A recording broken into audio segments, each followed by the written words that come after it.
bisa oleh pejabat pengadaan. Tetapi di atas itu maka dilakukan oleh Pokja. Ya, Pokja pemilihan. Kemudian tender cepat. Apa nih tender cepat nih, yang gimana nih? Tender cepat barangnya nggak kompleks, Pak. Barangnya kita Tidak sudah terlalu, bisa. iya, sudah Nah, presiden tidak kompleks. tender cepat itu untuk pengadaan barang jasa yang tidak memerlukan evaluasi administrasi dan teknis. Artinya, barang-barang jasa itu tidak ada kustomisasi. Jadi sifatnya barang itu sudah, contoh misalnya gini, Bapak Ibu sekalian, perlu laptop. Laptop itu hanya butuh laptopnya saja. Tidak perlu diinstalnya istilah instalasi pabrikan, bawaan langsung dari pabrik. Tidak ada kustomisasi yang lain. Maka itu bisa menggunakan tender cepat. Jadi tender cepat itu dia untuk sesuatu yang tidak diperlukan lagi evaluasi administrasi dan teknis. Kenapa? Karena evaluasi administrasi dan teknisnya sudah dilakukan oleh sistem, oleh aplikasi. Ketika kita tahu barang itu, oh ini barangnya sudah banyak di pasaran, barangnya sudah jelas, tidak ada jasa lain tambahan, tidak memerlukan instalasi, maka kita bisa menggunakan tender cepat. Boleh nggak tender cepat menyebutkan merek? Boleh. Boleh. Untuk yang seperti apa yang boleh menyebutkan merek?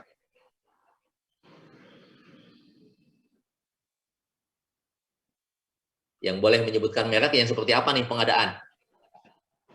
Produknya terbatas mungkin Pak Iwan. Tender cepat itu dulu boleh menyebutkan merek. Sekarang merek itu hanya diperbolehkan untuk barang-barang atau barang jasa yang merupakan bagian dari sistem yang sudah ada atau suku cadang. Itu baru boleh menyebutkan merek. Ini sebetulnya saya kurang pas juga ya ketika kita tidak boleh menyebutkan merek. Padahal sepertinya yang paling dijaga itu ya persaingannya aja yang harus sehat gitu. Jangan sampai menyebutkan mengarah satu merek sudah mengunci yang lain, tidak diberikan dukungan, tidak diberikan suplai oleh distributor karena distributornya sudah terafiliasi dengan user. Nah, itu yang tidak boleh sebetulnya. Jujur ketika kita nyusun spek itu sebetulnya sudah mengarah mendekati ke merek gitu kan. Tidak mungkin kita juga waktu nyusun spek tidak mempertimbangkan berbagai macam merek. Jadi merek masih dimungkinkan untuk pengadaan barang jasa yang sifatnya merupakan bagian dari sistem yang sudah ada atau bagian dari pekerjaan. Nah, contoh nih Pak, pekerjaan konstruksi.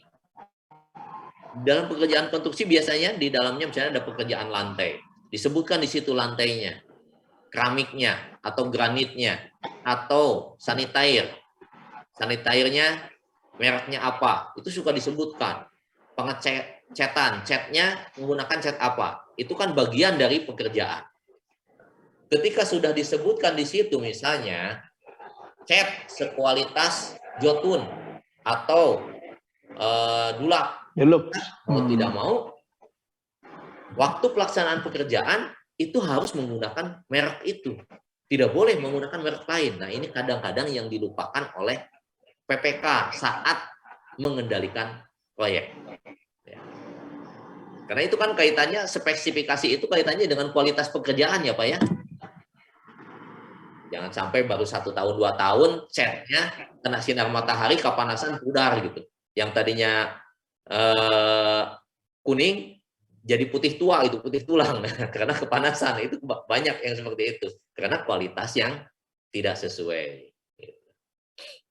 Kemudian yang kelima yaitu tender atau seleksi. Kalau ini sudah lumrah ya Bapak Ibu sekalian. Ketika metode 1, 2, 3, 4 itu tidak bisa kita laksanakan, maka yang terakhir kita gunakan tender atau seleksi.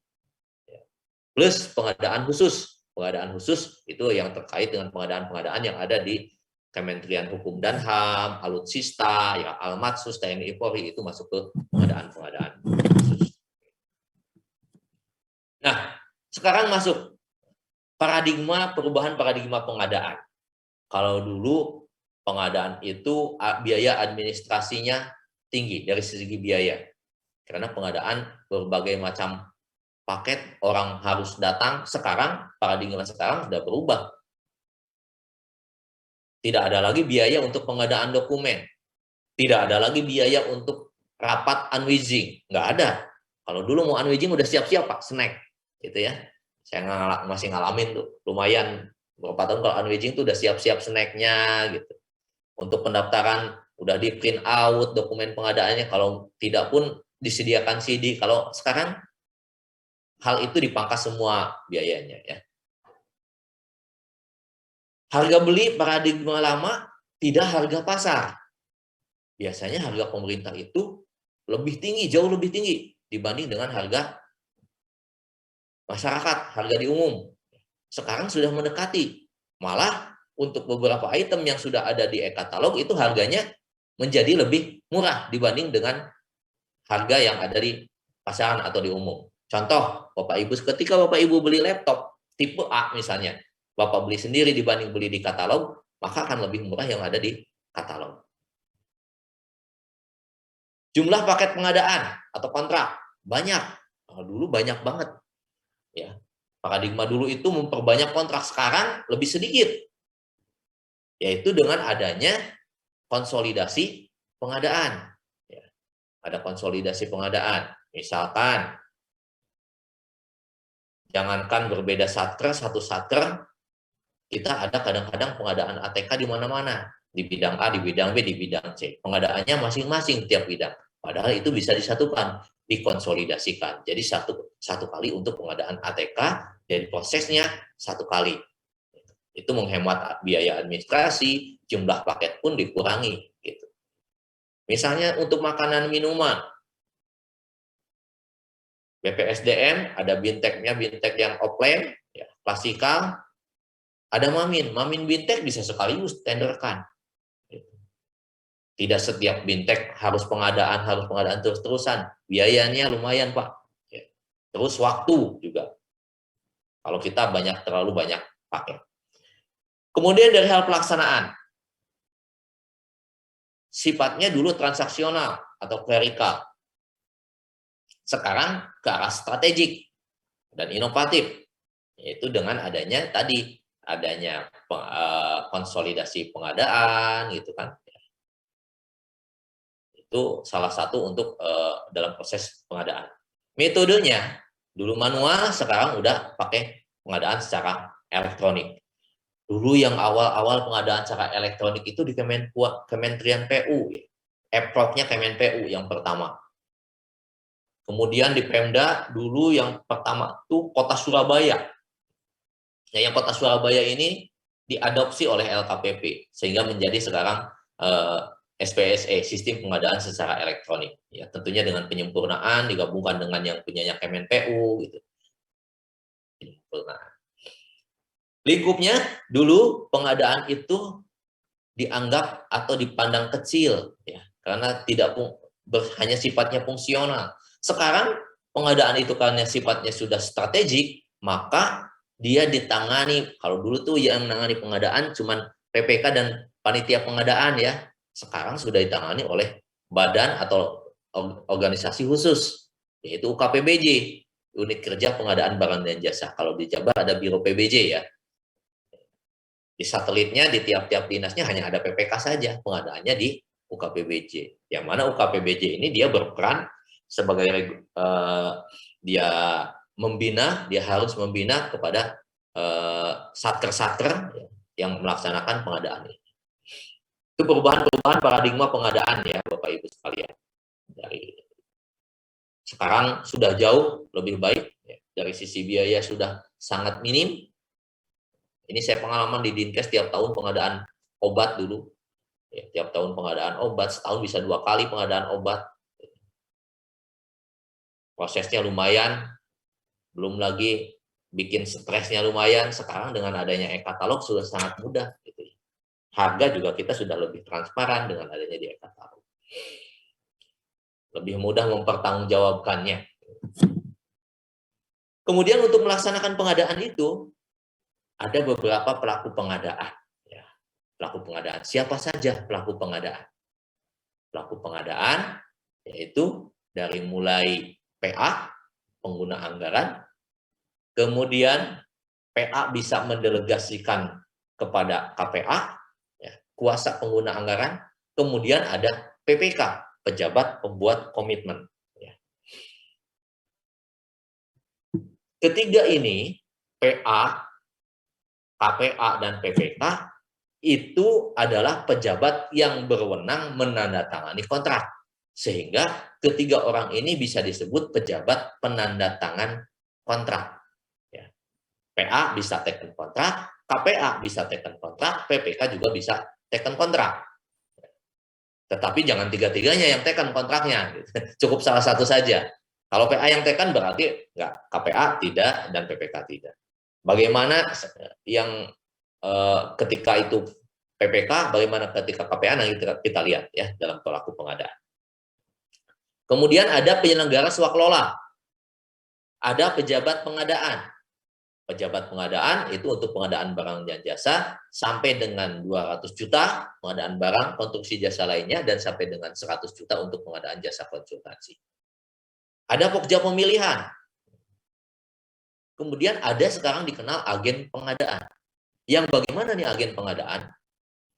Agen pengadaan itu diperlukan manakala, gitu ya, manakala satker atau unit organisasi tersebut memang tidak dirancang untuk proses pengadaan barang dan jasa, atau satker baru yang baru dibentuk, itu bisa menggunakan agen pengadaan. Agen pengadaan ini bisa berlaku sebagai PPK, juga bisa berlaku sebagai pokja pemilihan. Itu agen pengadaan. Apakah sudah ada sekarang? Sudah ada, Pak, agen pengadaan. Kemudian yang terakhir adalah penyedia.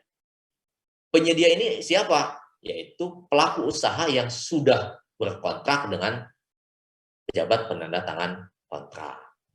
Jadi kalau dia belum berkontrak, belum disebut penyedia, Pak. Hanya baru pelaku usaha. Kalau pelaku usaha ini pelaku pengadaan barang dan jasa, personil pengadaan barang dan jasa. Ada yang hilang di dalam pelaku pengadaan, Pak? Ada, Pak. Apa tuh, Pak?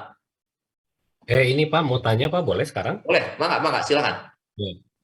Untuk pelaku usaha tadi Pak, yang itu tuh wajib berkontrak atau memang bisa dengan surat pesanan gitu atau gimana Pak? Ya, baik, Pak. Itu hanya jenis perikatan ya. Kalau penyedia yang dinamakan penyedia itu pelaku usaha yang sudah berikatan dengan pejabat penandatangan kontrak. Perikatannya bisa hanya bentuknya kwitansi, bisa bentuknya nota, bisa SPK, bisa surat perjanjian atau kontrak, bisa juga dengan surat pesanan. Surat pesanan yaitu untuk e-purchasing ya.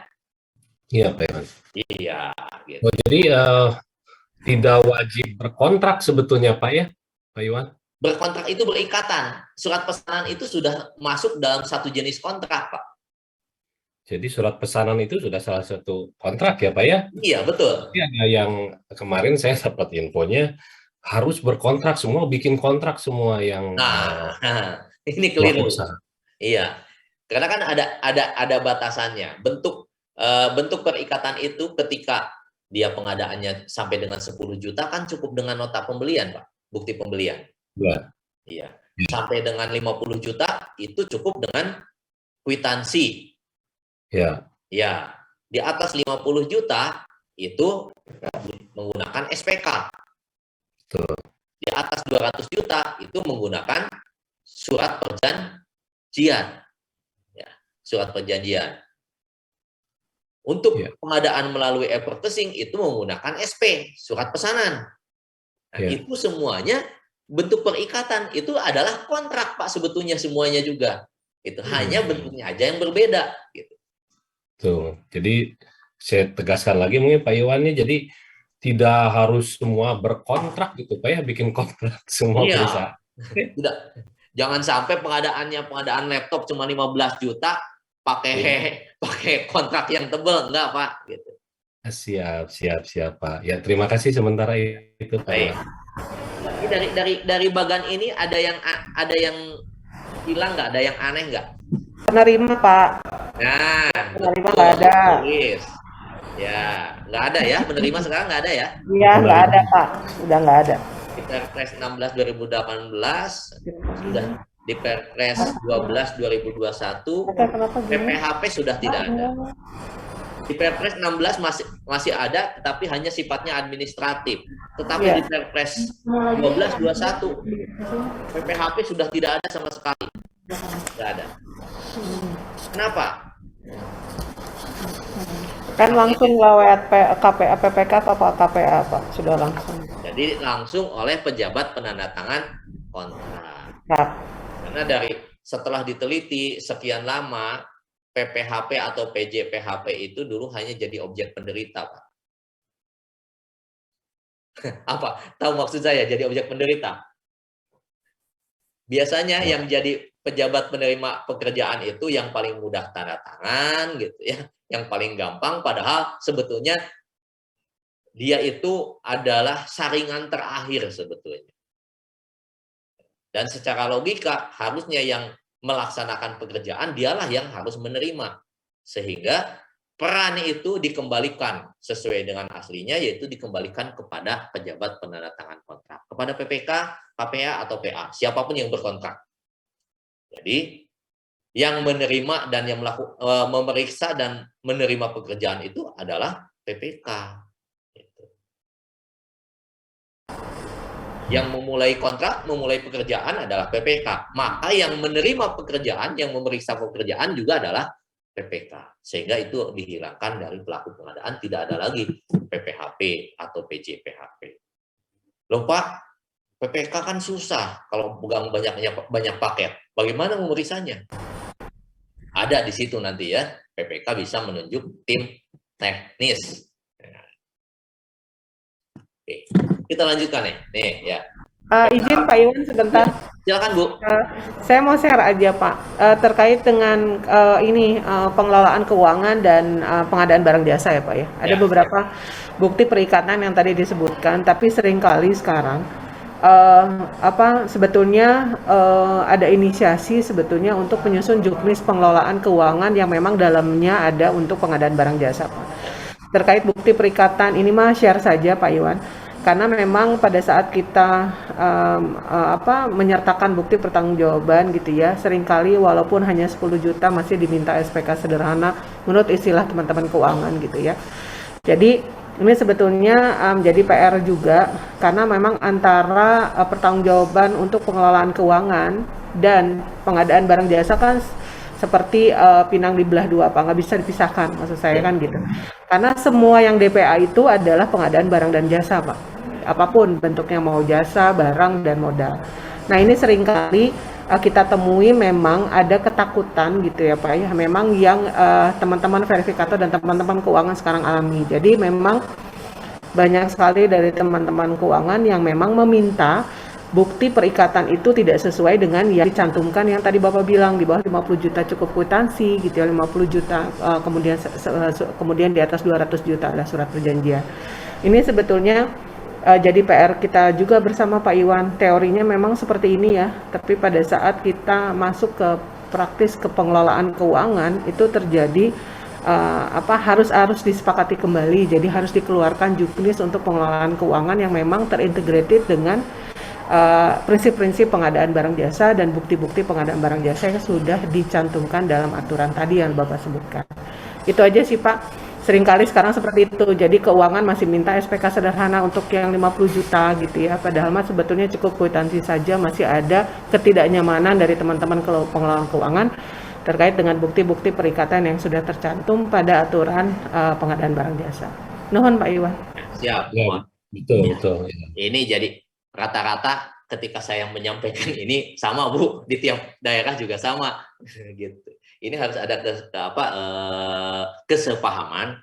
Nah, minimal ada tiga yang harus sepaham. Inspektorat, pengelolaan keuangan, ya, pengelolaan keuangan, kemudian dua itu aja lah. di inspektorat sama di pengelolaan keuangannya. Jadi harus di sisdur keuangan kitanya memang harus muncul gitu. Padahal kan saya yakin ketika nyusun sisdur keuangan, peraturan kepala daerah, Perbuk tentang sistem dan prosedur keuangan, saya yakin Perpres 16 2018 itu jadi konsideran. Saya yakin. Dan termasuk di Permendagri 77. Perpres 16 17 itu jadi konsideran juga.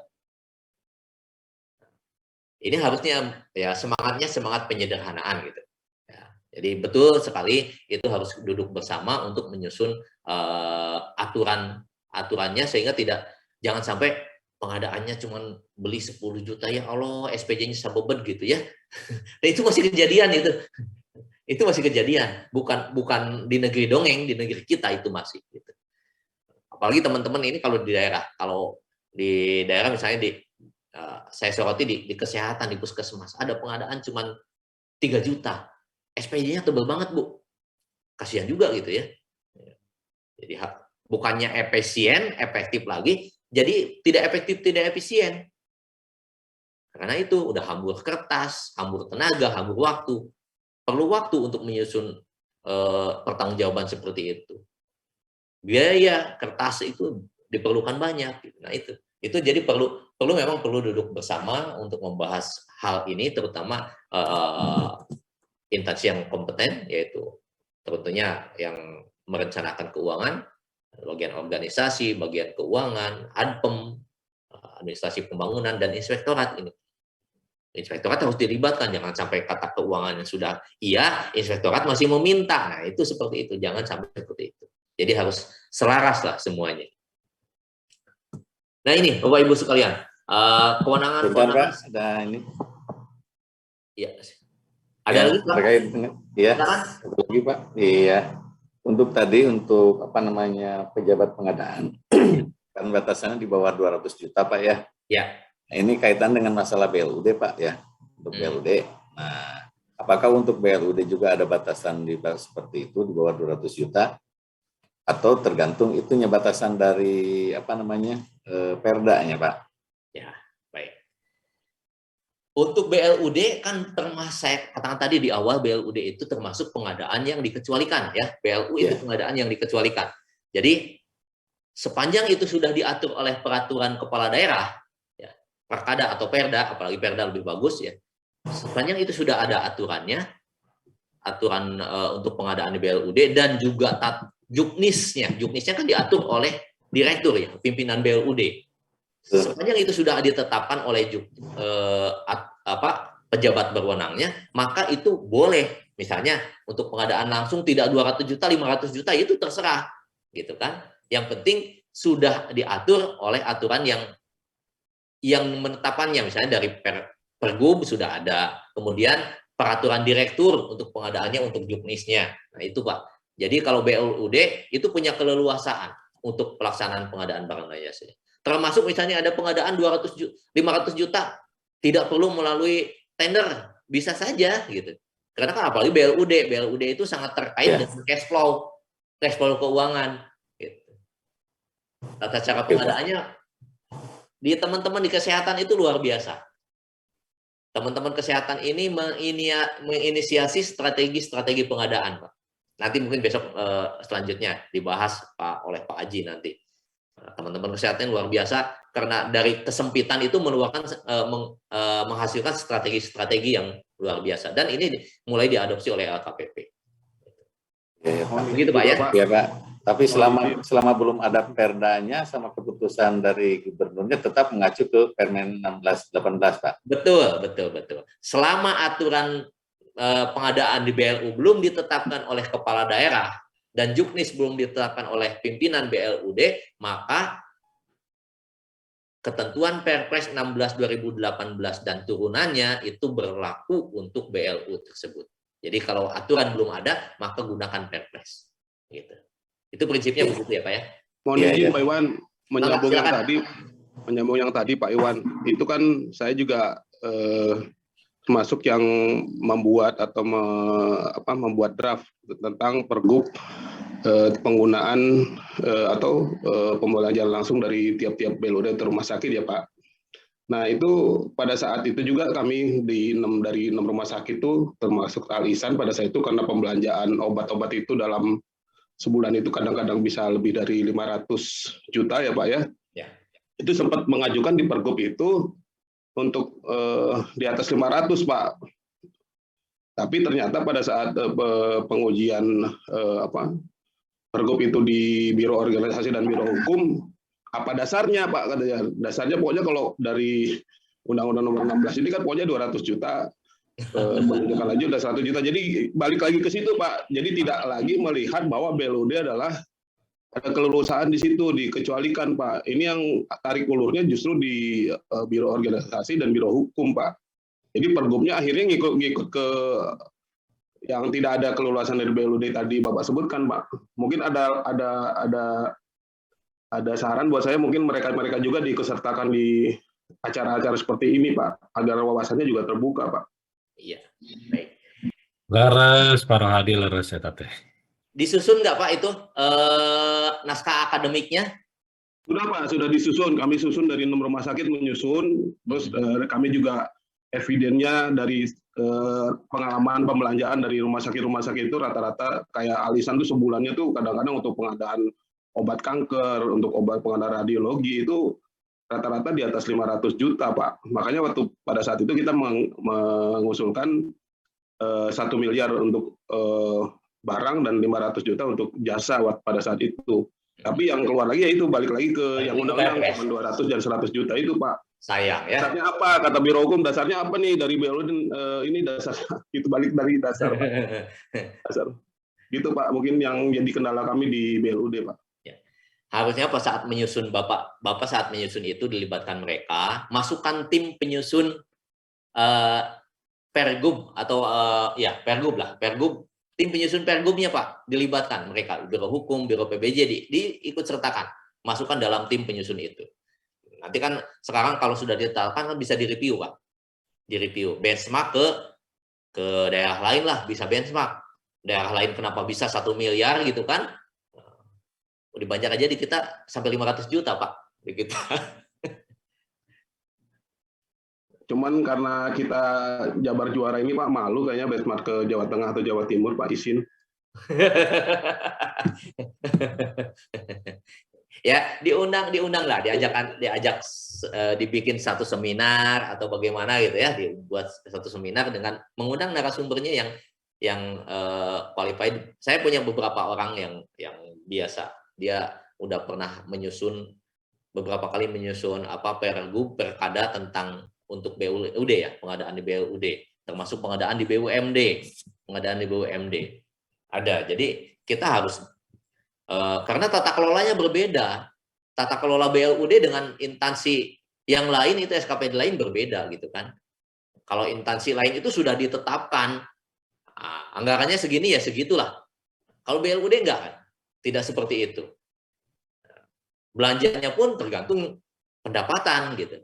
Pendapatannya berapa, baru dia bisa belanja. Kalau direncanakan setahun 3 miliar, ternyata pendapatnya tidak mencapai, ya dia nggak bisa belanja gitu. Itu ya yang harus dipahami gitu kan. BLUD ini nggak bisa disamakan dengan yang lain gitu, nggak bisa. Makanya dimasukkan di dalam pengadaan yang dikecualikan, itu yang dikecualikannya. Jadi memang yang nyusunnya, yang mereviewnya harus paham dulu. Filosofinya BLUD itu kenapa kok dikecualikan gitu? Kenapa dikecualikan, harus paham dulu. Makanya dikecualikan karena ada hal-hal khusus yang tidak bisa serta-merta diatur oleh Perpres. Ada kondisi tertentu yang dia memerlukan perlakuan khusus. Contoh tadi pengadaan. Kalau tiap pengadaan dia misalnya di atas 200 juta, ada pengadaan yang diperlukan harus tender terus-terusan. Waduh, waktunya nggak kebayang gitu ya.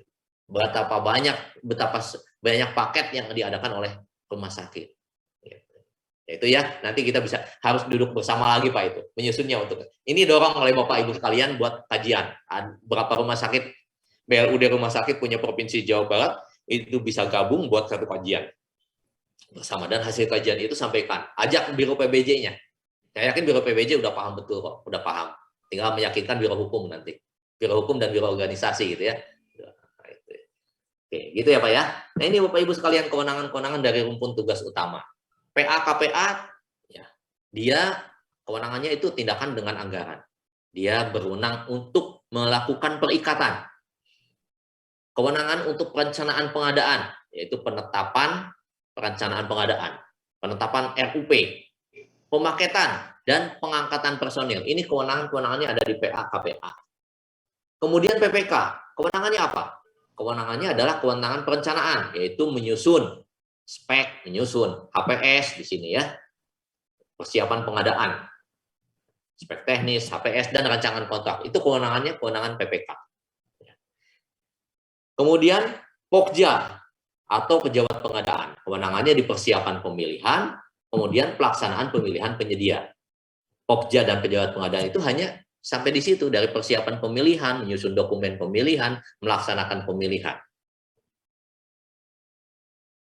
Kemudian pelaksana swakelola yaitu dari mulai persiapan, pelaksanaan, dan pengawasan.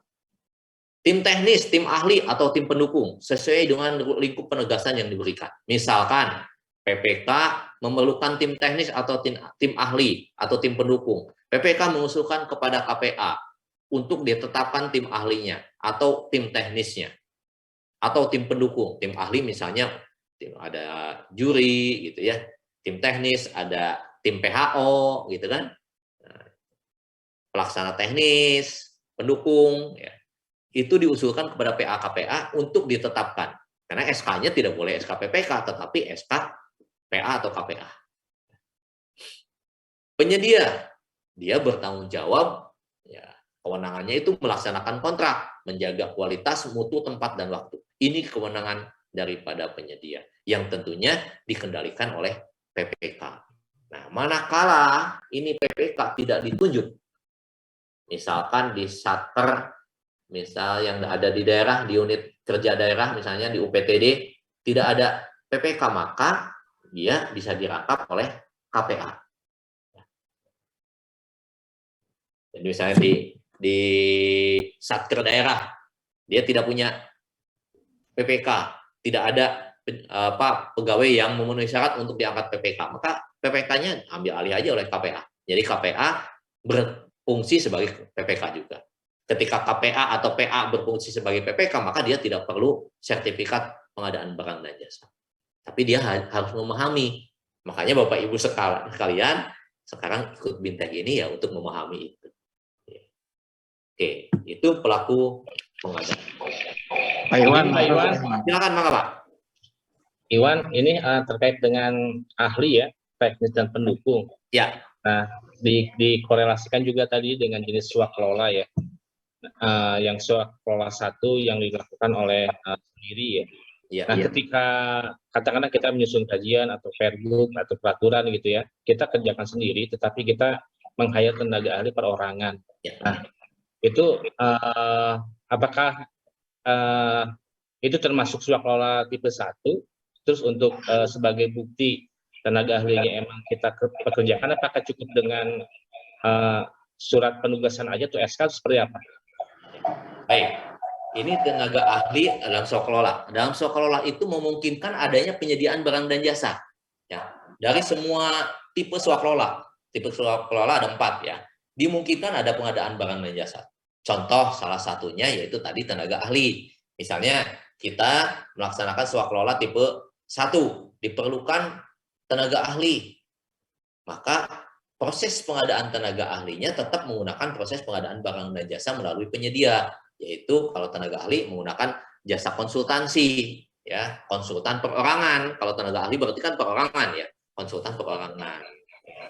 Jadi ada kontrak Pak, bukan penugasan, kontrak antara PPK dengan tenaga ahlinya, individual konsultan dia. Begitu juga kalau ada pengadaan barang dan jasa dalam swakelola, misalnya beli, ada dibutuhkan ATK, misalnya dibutuhkan peralatan. Prosesnya mengikuti proses pengadaan barang dan jasa melalui penyedia. Bisa pengadaan langsung, bisa penunjukan langsung, bisa tender cepat, bisa tender, atau bisa advocacy. Gitu. Jadi tetap ada kontrak di dalam proses dalam swakelola. Ya. Ketika ada pengadaan barang dan jasa yang memang menggunakan penyedia. Begitu Pak? Siap. Siap. Mangga, kita lanjutkan ya. Nah, Pak Iwan, punten Pak Iwan. Ya, silakan Mangga, Pak Heri. Ya, teman Pak Iwan. Ini sampai sekarang kalau tidak salah ya, saya mungkin tidak terlalu update. Ada SKB atau surat edaran atau kesepakatan bersama antara Kementerian Dalam Negeri dengan LKPP terkait dengan perangkapan KPA dan PPK ya. Ya, Kalau nggak salah masih berlaku ya. berlaku banget, Pak. Nah, ini persoalannya kan yang saya tidak paham adalah begini. PPK, ya saya memandangnya kurang pas lah. KPA itu kan tungtung nama numere duitnya. Numere duit terkait dengan setelah pekerjaan oleh PPK kontraknya dipenuhi oleh pihak penyedia itu kan kemudian dibayarkan karena PPK melaporkan ke KPA. Nah, sementara PPK sama KPA dirangkap, itu mekanisme pelaporan anak kudu kumaha gitunya. Satu badan melaksanakan dua fungsi yang berbeda jauh gitu, seperti bumi langit.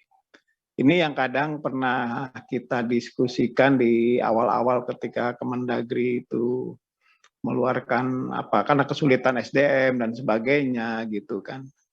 Saya tidak tahu gitu, ini positioning itu masih seperti ini atau apa, karena gini, apalagi di Jawa Barat kan dikenal ada tunjangan objektif lain gitu ya, terkait dengan positioning kita di proyek gitu ya, di proses pengadaan. Ini kan memandang kayaknya kurang pas kalau itu rangkap jabatan gitu. Mending, kecuali kalau pekerjaannya mirip-mirip antara PA dan KPA itu kan sebenarnya hanya beda kuasanya saja gitu ya. Kalau sudah ke PPK itu kan hal yang sudah terlalu teknis ke dalam kaitan dengan kontrak sebuah pekerjaan.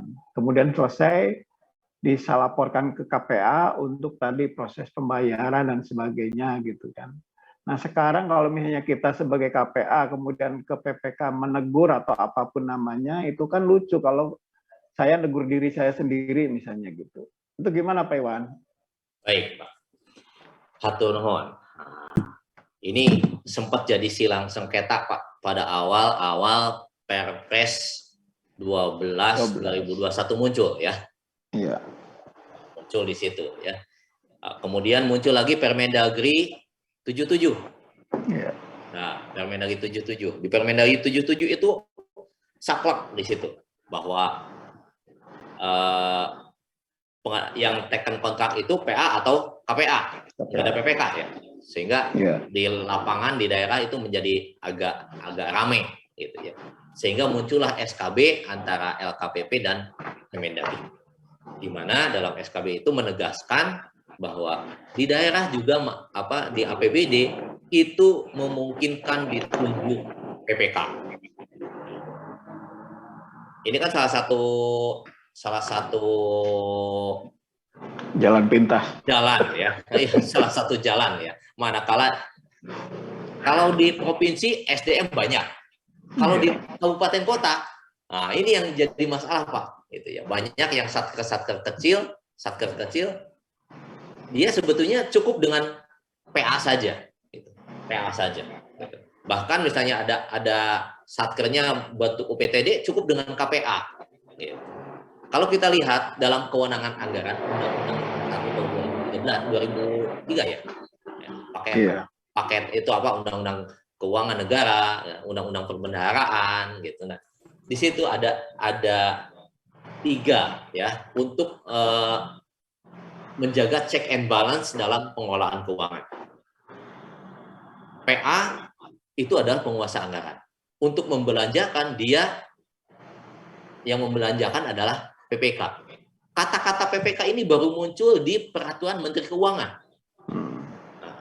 Sehingga kesini-sininya masuk di Perpres. Ya, Perpres di Kepres 80 itu masuk itu PPK, pejabat pembuat komitmen. Jadi yang membelanjakan pejabat pembuat komitmen, kemudian yang melakukan proses pemilihannya Pokja, yang menerimanya adalah dulu PPHP ya, pejabat panitia penerima Pemeriksa hasil pekerjaan. Ya. Sekarang itu dialihkan lagi, penerimanya tidak lagi oleh tersendiri, tetapi langsung oleh PPK. Karena PPK ini yang paling paham apa yang dia laksanakan, yang dia rencanakan, apa yang dia awasi dalam proses pelaksanaan pekerjaan dan apa yang harus dia terima, sehingga pemeriksa penerimanya sudah tidak diperlukan lagi, dialihkan ke kewenangannya kepada PPK. Yang dipisahkan hanya satu, yang tugasnya untuk memilih penyedianya, itu masih tetap oleh Pokja atau pejabat pengadaan. Nah, pertanyaannya tadi, kenapa sih masih boleh digabung, malah kalau di APBD sangat dianjurkan oleh PA-KPA gitu ya, taken kontraknya. Seolah-olah PPK ini diabaikan, seolah-olah begitu ya Pak ya, kalau dilihat. Nah, dengan aturan SKB yang sekarang itu tidak lagi seperti itu sebetulnya. Karena di APBD juga diperbolehkan untuk mengangkat PPK. Karena beban PA dan KPA terlalu berat. Apabila semuanya harus oleh PA. Itu bisa di-share kepada PPK. Cuman di sini ada ketentuan juga untuk menunjuk KPA itu tidak asal gitu ya, tidak asal menetapkan PA, karena harus ada ketentuan tersendiri ya.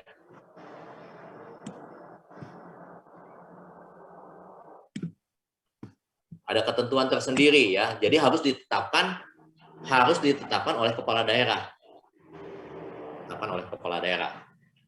Untuk penunjukan KPA ini. Kemudian juga untuk menunjuk PPK juga ada ketentuannya. Ini yang rata-rata di daerah belum muncul. Kenapa harus ada KPA? Kenapa harus ada PPK? Ketika itu semua tidak terpenuhi, maka semua bermuara kembali kepada PA. PA ini penguasa anggaran, bukan penguasa, pengguna anggaran. Kalau penguasa anggaran kepala daerah ya, penguasa anggaran. Kembali ke pengguna. Nah itu Pak ya. Jadi di Permendagri masih muncul dimungkinkan untuk adanya PPK. Ya, dimungkinkan untuk adanya PPK. Jadi PPK sesuai dengan SKB itu bisa menandatangani kontrak sesuai dengan Perpres 16 2018. Bahkan di situ ada penegasan kembali terhadap PPTK, karena di Permendagri 77 itu ada PPTK ya Pak ya, di Permendagri. Iya. Nah, ini memang ada dua pengelolaan keuangan yang dua aturan keuangan daerah dan keuangan pusat. Kalau di pusat tidak ada silang sengketa. Di bawah ada silang sengketa karena ada PPTK. Lalu PPTK ini tugasnya apa? Nah, manakala PA-KPA tidak menugaskan PPK, tidak mengangkat PPK, maka tugas-tugas PPK ini adanya di PPTK. Kecuali penandatanganan kontrak. Iya, PPTK itu bertugas membantu PA-KPA dalam proses pengadaan barang dan jasa, dari mulai nyusun spek gitu kan. Dia melakukan persiapan pengadaan termasuk dengan draft kontraknya. Hanya dia tidak teken kontrak PPTK. Yang tekannya PA-KPA. Gitu ya Pak ya. Cukup Pak Hari? Pak Hari? Oke, saya coba pahami itu Pak Iwan. Hanya memang tadi positioning PPK atau misalnya apapun di bawahnya yang disebut PPTK gitu ya. Kalau kemudian dirangkap oleh seorang KPA kan pasti timpang lah dalam konteks uraian tugasnya gitu kan.